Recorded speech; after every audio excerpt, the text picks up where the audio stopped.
আসসালামু আলাইকুম ভিউয়ার্স, আজকে কাঁচা চাউল দিয়ে ডিজাইনার চিপসের রেসিপি নিয়ে চলে আসলাম নাহিদ আয়েশা কিচেনটিতে। আশা করি আজকের এই রেসিপিটা আপনাদের খুব বেশি ভালো লাগবে। তো শুরুতেই বলে রাখি, আপনারা যারা আমার ভিডিওটি কন্টিনিউ করবেন তারা একটি লাইক দিয়ে ফুল কন্টিনিউ করবেন, অনুরোধ থাকলো। তো শুরুতেই এখানে নিয়েছি আমি আতপ চাউল, এটাকে আমি 3 ঘন্টা আগে ভিজিয়ে রেখেছি।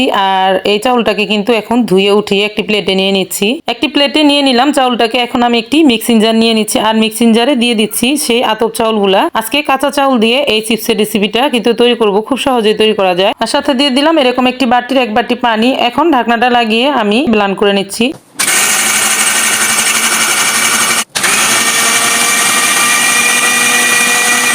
কিছুক্ষণ ব্লেন্ড করে নেওয়ার পরে এখন আমি ঢাকনাটাকে উঠিয়ে 2 টেবিল চামচ পরিমাণের ভাত দিয়ে দিচ্ছি। আর আপনারা চাইলে কিন্তু এখানে ভাতের পরিবর্তে 2 টেবিল চামচ পরিমাণের ময়দাও মিশিয়ে নিতে পারেন। যারা একেবারে নতুন চিপসগুলো তৈরি করবেন তারা কিন্তু ভাতের পরিবর্তে আপনারা ময়দাটা নিয়ে নিলেই ভালো হবে। তো এখন আমি আরেকটু ভালো করে ব্লেন্ড করে নিচ্ছি।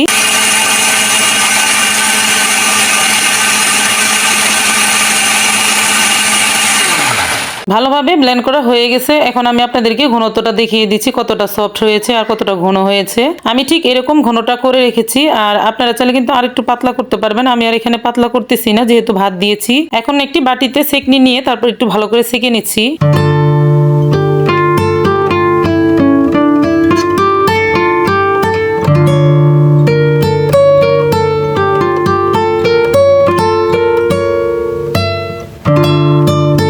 ভালোভাবে সেকা হয়ে গেছে, তেমন কিছুই বের হয়নি, দেখতেই পাচ্ছেন। এখন আমি এটাতে 1 চা চামচ পরিমাণ লবণ দিয়ে দিচ্ছি, আর লবণ দিয়ে খুব ভালো করে মিশিয়ে নিচ্ছি।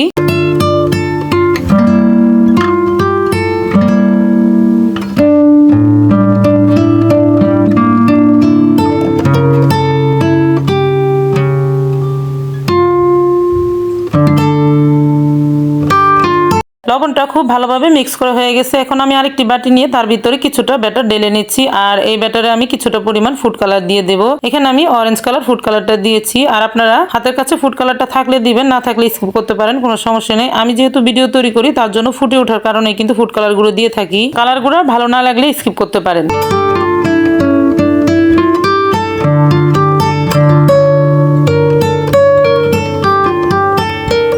কালারটা মিক্স করা হয়ে গেছে। এখন আমি এখানে একটি চিপসের প্যাকেট নিয়েছি, আর চিপসের প্যাকেটটা কোনা দিয়ে ছিদ্র করে নিয়েছি। এখানে আমি স্টিলের একটি থালা নিয়েছি, থালাতে আমি হালকা করে তেল ব্রাশ করে নিয়েছি। এখন আমি এখানে কিছু ব্যাটার দিয়ে দিচ্ছি, দিয়ে চতুর্দিকে থালাতে সেট করে নিচ্ছি। আর এখন আমি সেট করা হয়ে গেছে সেই চিপসের প্যাকেটের ভিতরে যে ব্যাটারটা ভরে রেখেছিলাম সেটা দিয়ে আমি এখন ডিজাইন তৈরি করে নিচ্ছি। দেখতেই পাচ্ছেন আমি ডিজাইনটা কিভাবে তৈরি করে নিচ্ছি। এভাবে ডিজাইনগুলো তৈরি করে নিই। চিপসগুলো তৈরি করলে কিন্তু দেখতে খুব ভালো লাগে। ভালো লাগলে কিন্তু আপনারা ট্রাই করতে পারেন। তো এখন আমি ভাপিয়ে নিচ্ছি। এভাবে একটি কড়াইতে থালাটা দিয়ে ঢাকনা দিয়ে ঢেকে প্রায় ভাপিয়ে নিব। আর এখন আমার ভাপিয়ে নেওয়া হয়ে গেছে। আমি একটি কুকি কাটার দিয়ে ডিজাইনটা কেটে নিচ্ছি। আমি এখানে আপনাদেরকে একটা কেটে তৈরি করে দেখিয়ে দিচ্ছি, তারপর আমি কিন্তু আরো এইভাবে তৈরি করে নেব।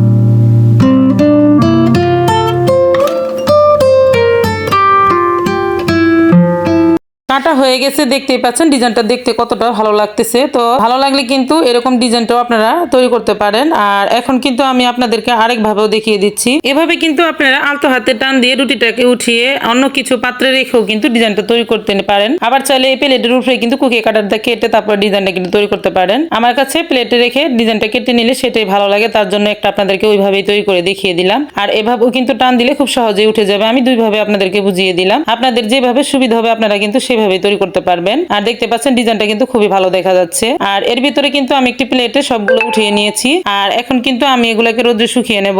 এগুলাকে আমি খুব ভালো করে রোদ্রে শুকিয়ে নিয়েছি। দেখুন কতটা ঝরঝরা হয়েছে, আর শব্দ শুনে বুঝতে পারতেছেন খুব ভালো করে শুকিয়ে গেছে। আর এখন চাইলে কিন্তু আপনারা সারা বছরের জন্য সংরক্ষণ করতে পারবেন একটি এয়ারটাইট বক্সে রেখে। এখন আমি আপনাদেরকে এই পিঠাগুলো ভেজে দেখিয়ে দেব। ভাজার জন্য আমি এখানে কড়াইতে আগে থেকে তেল বসিয়ে রাখছি। তেলটাকে খুব ভালো করে গরম করে নিয়েছি। তেলটাকে গরম করে চুলাটাকে মিডিয়াম লো আঁচ করে হালকা আছে কিন্তু এই চিপস গুলাকে ভেজে নিতে হবে। এখন আমি চিপস গুলা ভেজে নিচ্ছি।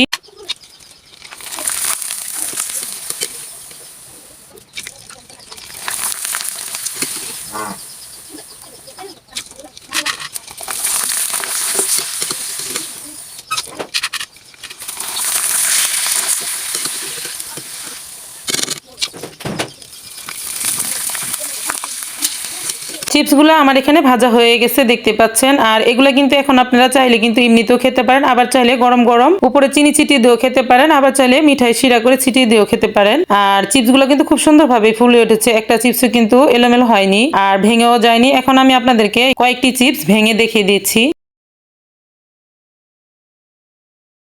দেখতে পারলেন দর্শক, চাউলের গুঁড়া দিয়ে এত সুন্দর করে চিপস তৈরি করা যায়, বুঝতেই পারলেন যে কতটা সহজভাবে তৈরি করা যায়। তো আমার এই ভিডিওটি যদি ভালো লাগে অবশ্যই ভিডিওটিতে একটি লাইক করে দিবেন, চ্যানেলটিকে সাবস্ক্রাইব করে পাশে থাকবেন। আজ এই পর্যন্তই, আরো একদিন চলে আসবো নতুন কোনো ভিডিও নিয়ে ইনশাআল্লাহ। ততক্ষণ পর্যন্ত আপনারা সকলে ভালো থাকবেন। সকলকে জানাই অসংখ্য ধন্যবাদ। আল্লাহ হাফেজ।